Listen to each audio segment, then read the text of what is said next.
Martin Short's daughter, Katherine Hartley Short, has tragically died at the age of 42, and the news has sent shockwaves through Hollywood and far beyond it. This is not just another celebrity headline. This is not just another tragic update in the entertainment world. This is a deeply personal loss for one of the most beloved comedians of our time, and an immeasurable loss of a woman whose life was dedicated to helping others heal. What makes this story even more heartbreaking is not only who her father is, but who Katherine herself was. She was not chasing red carpets or movie premieres. She was not building a public persona. She was a licensed clinical social worker, a mental health advocate, a daughter raised in a home filled with laughter and love, and a deeply private person who carried her own struggles quietly and with dignity. Late Monday evening, emergency responders were called to Katherine's home in the Hollywood Hills. Authorities later confirmed that her death was the result of an apparent suicide. The confirmation has left fans, friends, colleagues, and mental health professionals grappling with disbelief and sorrow. At just 42 years old, Katherine's life ended far too soon. The Short family released a brief but deeply emotional statement expressing profound grief and asking for privacy during this devastating time. They described Katherine as someone who brought light and compassion into the world, words that now echo across social media as tributes continue to pour in. For Martin Short, a man who has spent decades making audiences laugh, this marks another chapter of unimaginable heartbreak in a life that has already known deep loss. To truly understand the weight of this moment, you have to understand the Short family story, a story of resilience, humor, love, and tragedy. Katherine was the eldest child of Martin Short and his late wife, Nancy Dolman. Martin and Nancy adopted Katherine during the early years of their marriage, intentionally building their family with care and devotion. They later adopted two sons, Oliver and Henry, creating a tight-knit household rooted in warmth, intellect, and humor. Despite Martin's meteoric career, from Saturday Night Live to iconic films to Broadway and television, he and Nancy prioritized their children above everything else. Those who knew the family say their home life was surprisingly grounded. Yes, there were famous friends. Yes, there were backstage visits and glimpses of show business. But at its core, the Short household was about family dinners, shared jokes, and strong values. Katherine grew up largely shielded from the spotlight. Unlike many children of celebrities who gravitate towards entertainment, she chose a very different path. She pursued academics with seriousness and depth, earning her bachelor's degree in psychology and gender sexuality studies from New York University. She later completed her master's degree in social work at the University of Southern California. That academic focus was not casual. It reflected a genuine passion for understanding the human mind and heart. Those who studied alongside her described her as thoughtful, analytical, and deeply compassionate.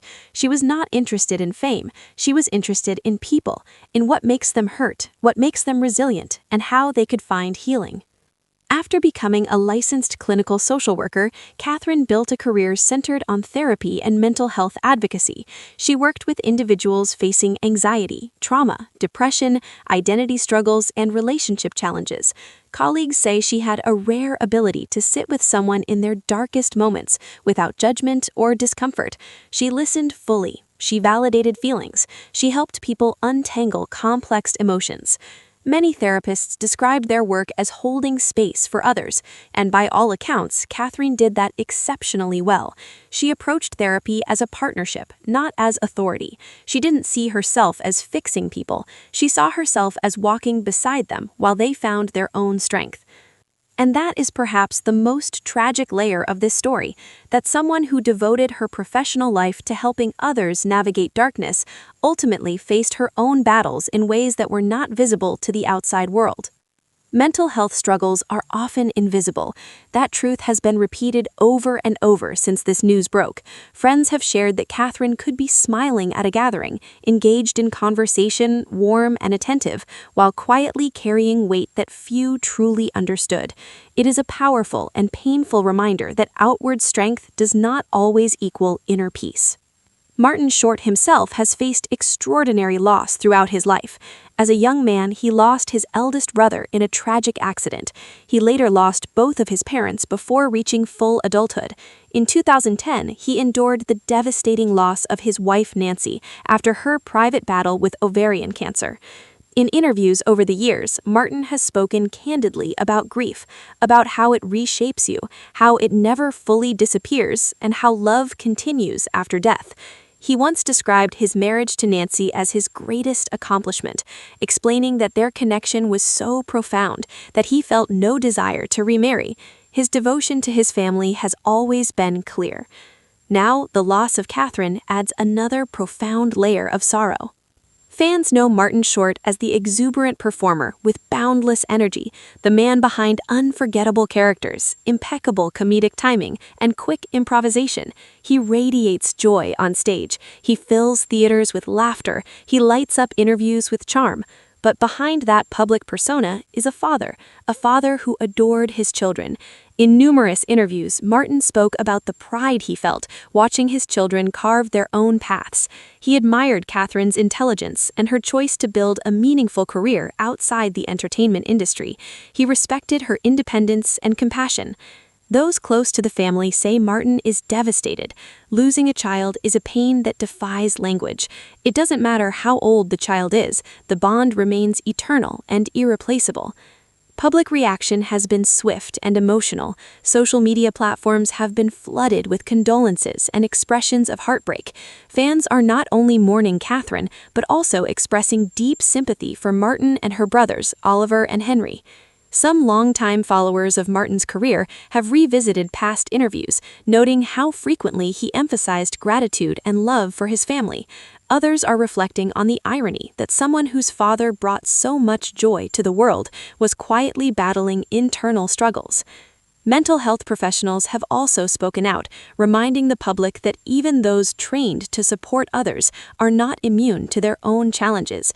Therapists often absorb the pain of their clients daily. Burnout and emotional fatigue are real risks within the profession. Katherine's passing has reignited conversations about how caregivers must also receive care. Friends describe Katherine as someone deeply committed to inclusivity and social justice within the mental health space. She believed therapy should be accessible and affirming for all communities. She believed listening was more powerful than lecturing. She believed compassion was transformative. Her colleagues say she created environments where clients felt safe exploring vulnerable parts of themselves. She valued authenticity. She valued patience. She valued empathy. The tragedy of her death underscores something critical. Mental illness does not discriminate. It does not care about education, profession, family background, or resources. It can affect anyone. In recent years, Martin Short has experienced a remarkable career renaissance. New audiences have embraced him. His projects have received critical acclaim. He has toured the country to sold-out theaters. He has been celebrated with awards and standing ovations. Now, those public celebrations are paused by private grief. Reports suggest upcoming appearances may be postponed as Martin remains with his family. Fans overwhelmingly support that decision, urging him to take the time he needs. The tone online is one of compassion rather than curiosity. Martin has often said that humor was never about denying pain, it was about surviving it. He has explained that laughter and sorrow can coexist, but this kind of loss is seismic. It reshapes a family forever. Katherine's brothers have not spoken publicly, but sources say they are leaning on one another. The siblings were raised to value privacy and humility. Despite growing up around fame, they were encouraged to pursue meaningful, independent lives. Katherine chose mental health advocacy. Oliver entered the world of business and technology. Henry pursued creative and intellectual interests. Their paths were different, but their bond remained strong. As tributes continue, some former clients have anonymously expressed gratitude for the role Katherine played in their healing journeys. They credit her with helping them through moments of crisis, helping them repair fractured relationships, helping them rediscover hope. That impact cannot be measured by headlines. When someone dies suddenly, especially in this way, public attention often fixates on the circumstances, but it is equally important to remember the life lived. Katherine Hartley Short was a scholar, an advocate, a therapist, a daughter who grew up around laughter but chose a path of quiet service. She was someone who believed in the power of conversation and connection. Her death is a reminder of the complexity of human experience. We can be successful and struggling. We can be loved and still feel alone. We can help others while needing help ourselves. The national conversation around mental health continues to evolve, but stigma remains. Many people hesitate to speak openly about depression or suicidal thoughts. This tragedy underscores why those conversations must continue in families, workplaces, and communities. If anything can come from this devastating loss, perhaps it is a renewed commitment to checking in with loved ones more deeply, asking meaningful questions, and normalizing therapy and support. For Martin Short, the days ahead will be filled with mourning and memories, birthdays, milestones, shared laughter, private family moments. Grief does not erase those memories, it sharpens them. Fans who have followed Martin for decades feel a personal connection. He has been part of their lives through television screens and theater stages. Now they send their love back to him. Behind the performer is a father in pain. Behind the headline is a family shattered. Katherine's life deserves to be remembered not only for its tragic end, but for its purpose-driven middle, the years she spent helping others navigate their own pain. Her family has asked for privacy. That request deserves respect. As viewers and as human beings, we can honor her memory by treating mental health with seriousness and compassion, by supporting those who may be struggling quietly, and by recognizing that even those who seem strongest may be fighting unseen battles. This is an incredibly sad story. It is layered with heartbreak, irony, love, and the reminder that fame does not shield anyone from life's harshest realities. Our thoughts remain with Martin Short, Oliver Short, Henry Short, and everyone who knew and loved Katherine. If you or someone you know is struggling, please reach out to a trusted person or a local crisis resource. Help is available. You are not alone. Make sure to like, subscribe, and stay tuned for more celebrity updates just like this.